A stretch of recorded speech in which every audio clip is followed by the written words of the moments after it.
lack and limitation can only exist when we make room for them in our mind. But prosperity consciousness knows no lack and it knows no limitation.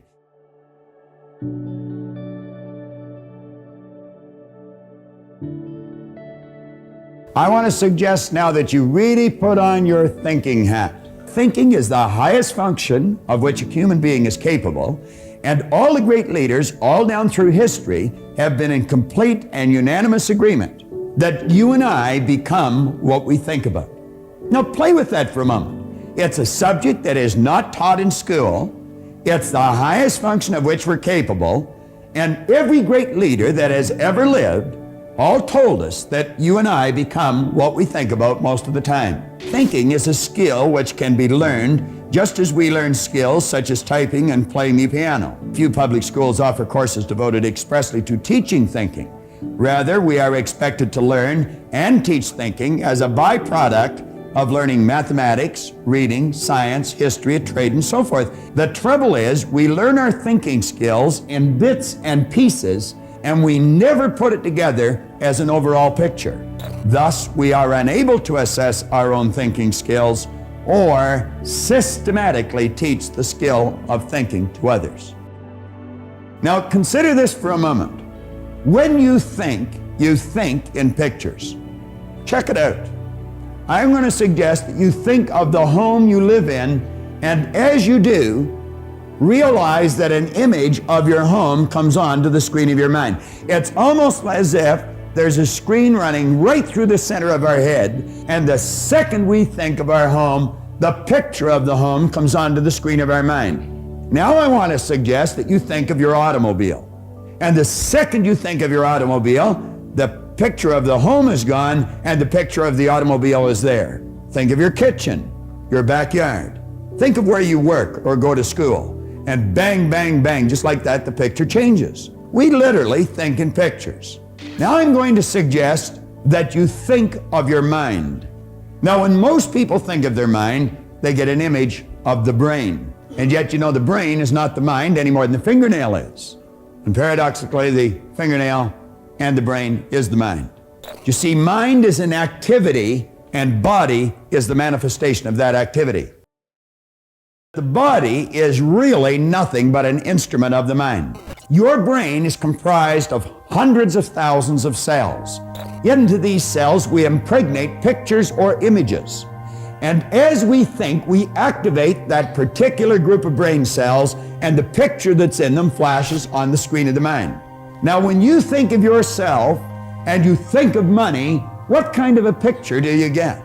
You know, the vast majority of people get a picture of poverty. And what we want to do is take and build cells of recognition in your brain for prosperity. So we're talking about me and money. That's you and your money. We want to lead you to the many discoveries that lie within you.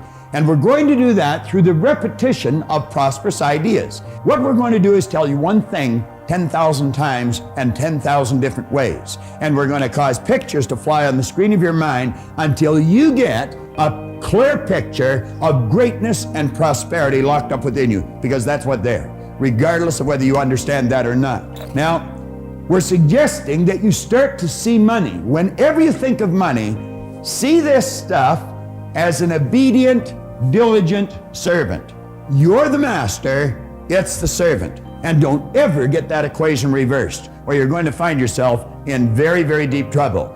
You can use this to provide service far beyond your own physical presence. If you and I had no money, we'd still be able to provide service, but the service that we provided would be confined to our physical presence at any given place or any given time. However, if we had some money, we could provide that service far beyond our own physical presence. So let's make certain that we get that programmed into those cells properly. Lack and limitation can only exist when we make room for them in our mind. But prosperity consciousness knows no lack and it knows no limitation. Let the greatness start to flow around in there. When we start thinking about money and we start thinking about ourselves, as I suggested, we get images on the screen of our mind. The type of thoughts and ideas which occupy your consciousness are of paramount importance in developing prosperity in your life. Your mind is either in an orderly or a confused state. So we say order must prevail in your mind if you ever hope to see it manifest in your material world. Now, you want order in your material world. That means meaningful relationships. That means prosperity and growth in our business. It could mean all kinds of things that are good, but they all have to start in here. Everything starts in our mind. Well, if we're going to have order in our mind, we must have an image of our mind, and most people don't have. So what we're going to do is build brain cells. Now you can sit and you can watch this over and over and over again, because there's going to be parts of it that'll seem a little confusing to you first time through. But as you play it over and over and over again, the confusion will leave and order is going to come to your mind. Now, I would like you to look at that. I want you to see what that is. I'm going to put it in Nino's hand. You just close your eyes, Nino. I'm going to put this in your hand, and I want you to feel it. Close your hand and feel it. Now, Nino, tell me what that is. It feels like a piece of metal. Well, move your fingers around it and tell me what kind of a metal. What would you use that for? I would imagine to open the door. To open a door. What do you call a piece of metal that opens the door? A key. That is a key, all right? What happened there? Let's stop and think of what happened. Nino has sensory factors. He can hear, see, smell, taste, and touch. And when your sensory factor touch comes in contact with something, a light message is sent through a nerve passageway in your body. It strikes a group of cells in your brain. Those brain cells are activated, and the picture that's in the cells flash on the screen of the mind. Now what I'm going to do, I am going to show something to Nino, and I'm going to ask him what it is. Nino, I would like you to tell me what that is. A pin. You're guessing now, aren't you? Now, you weren't guessing when you told me what that is. No. Now, Nino, what you're really saying is, I had cells of recognition when I touched this, but when I look at this, I have no cells of recognition. Now, we're going to build cells of recognition in your brain. I'm going to tell you what this is, and I'm going to do something with it, and as I do that, instantly, in a millisecond, cells will be built in your brain. That, Nino, has a little plunger on it. Now, as I hit that plunger, something's going to come out of here.